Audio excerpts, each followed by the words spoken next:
Hi there, Janet Fritz here for Galaxy Girl Creations. Welcome to my channel and thank you for joining me today. Today I'm working on a layout that has a fair amount of mixed media on it. So I'm starting out with my paper all taped down to this 14 by 14 inch piece of foam board that is covered with packing tape to create a moisture barrier between the paper and the actual foam board. So my paper is gessoed, and I am using watercolors, and that is the set from Tambi, I believe is how it's pronounced. I could be totally wrong on that, but that's what it is, looks like phonetically. So if you Google that or look it up on Amazon, that should get you there. And they're around $40, and it's a relatively decent set. The actual watercolors go on really nice. They're vibrant. The colors are really just pretty colors. Now they don't look so pretty on my layout right there. They're kind of turning into kind of a mess, but it's all going to change. The whole thing is going to change. So I left this part in so you can see the benefits of using gesso. Basically, the gesso is creating a barrier between the paper and the watercolor, and it allows the watercolor to flow, allows you to move it around on your page, and it also allows you to pick up your watercolor for the most part. Now, it's not going to pick up everything, but it's doing a pretty good job of picking up a lot there. And yeah, I am erasing, essentially, everything. I didn't like how it was coming out, so I was like, you know what, it's going to either go in the trash or I can try and pick up the color and see what happens. So that's what I went with. I always find that if I don't like how something's coming out, I keep trying, and if it doesn't come out, you know what? It's going to go in the trash if I don't like it anyway, so I might as well keep trying and see what happens.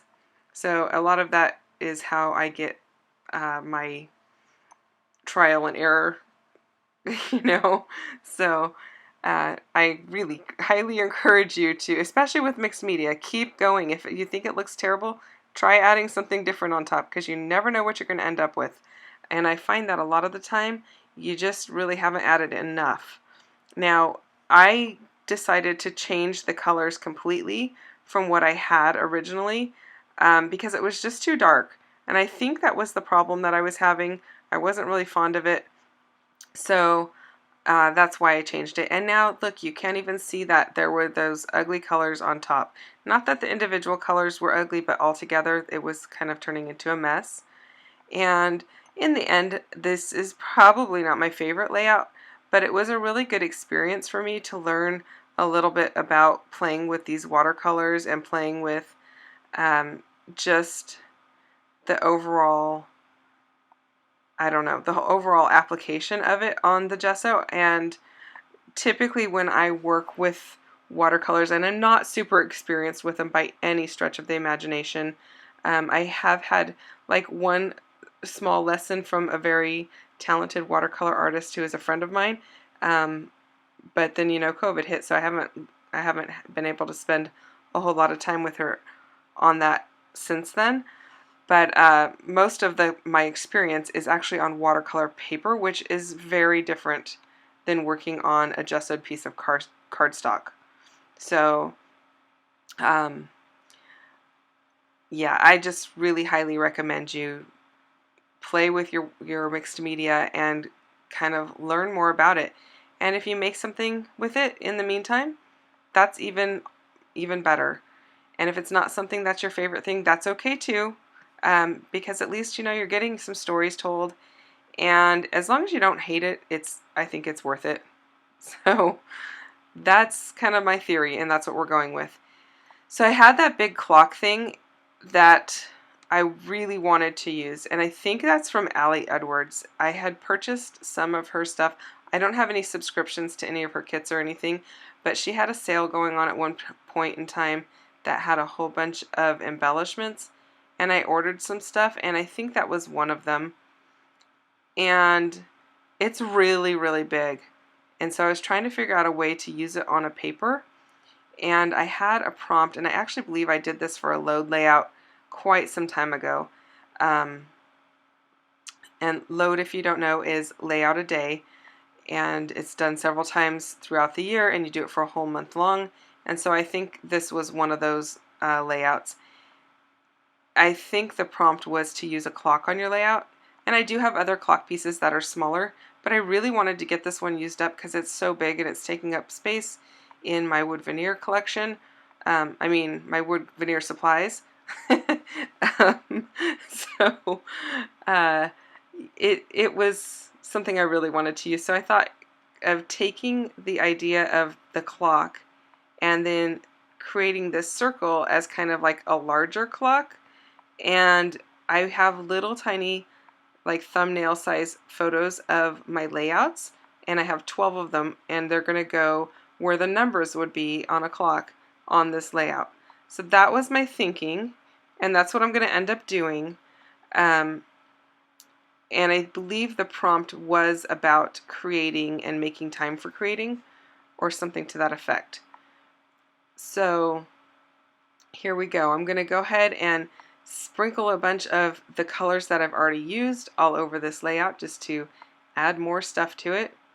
And then that clock, I do end up painting the outer rim of the clock black. You're going to see that happen in just a moment. Well, you're not going to see the painting of it. You're going to see that it is painted.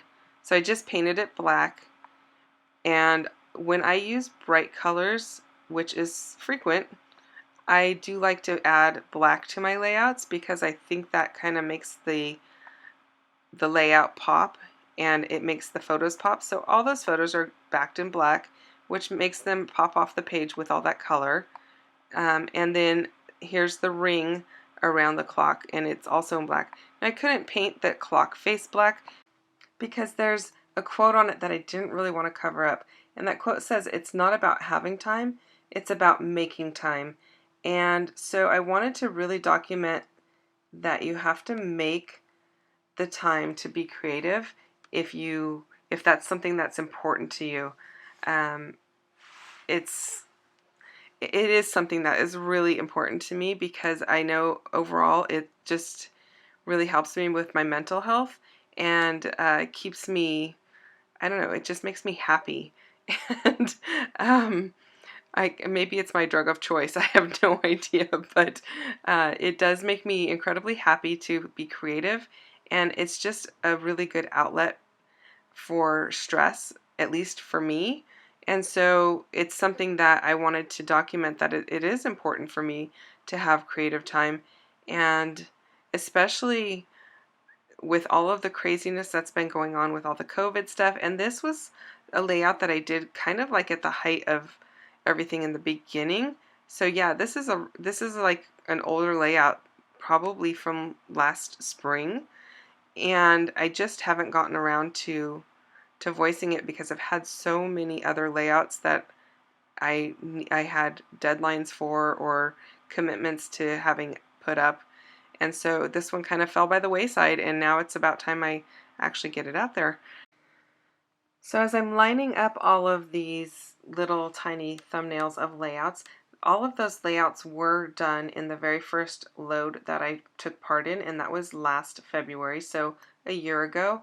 But this particular layout wasn't done until much later, like a few months later.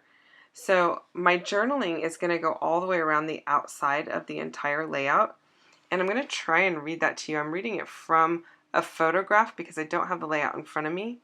It says, "In February 2020, I took part in my first load challenge. I was really excited to complete each day, and I didn't care about prizes so much. Just the thought of trying to be creative each day was enough for me." I actually did it. I would read the prompt as soon as it was released at 9 p.m., and then I would plan what I would work on the following day. These photos are just a few that I did. It felt really good to have creative time daily. It was so inspiring that I decided to take the challenge again in May. So I joined the Scrap Happy family so I can join in each load challenge throughout the year. Today is May 11th, and in spite of getting a late start, I am on track. I've even completed the first 2 days, which I had missed because I joined a little late. This is also a bit more relaxed because COVID has us stuck at home. So that's basically what I have written around the outside. Basically, there's 2 lines. I made 2 complete squares of journaling, And it seems like a lot, but I think it frames this layout pretty well, and I do like how it looks in the end. There aren't a whole bunch of other embellishments on here. There's already a lot of color, there's a lot going on, and a lot of photos. Now, I don't expect that this is like a layout where you want all of your attention on one photo. This is a layout where it's covering a lot of topics. So I do end up using these alphas, these little sparkly ones, and I'm just going to follow the line of the clock, and it's just going to be make creative time, and that's going to pretty much do it for this layout. If you have any questions or comments, you can leave those down below. I hope you enjoyed this layout and this video. If you don't mind giving me a thumbs up, I'd really appreciate it. And if you're not already subscribed to my channel, I would love for you to be a subscriber. And if you are a subscriber, thank you so much for sticking with me and watching my videos. I really do appreciate the time that you take. I do get back to my comments, not always right away, but I do get back to you guys. So that's super important to me that you know that I really do read those comments and I appreciate them. Close-ups are coming up in just a second here. Thanks so much for watching. I'll see you guys next time. Bye.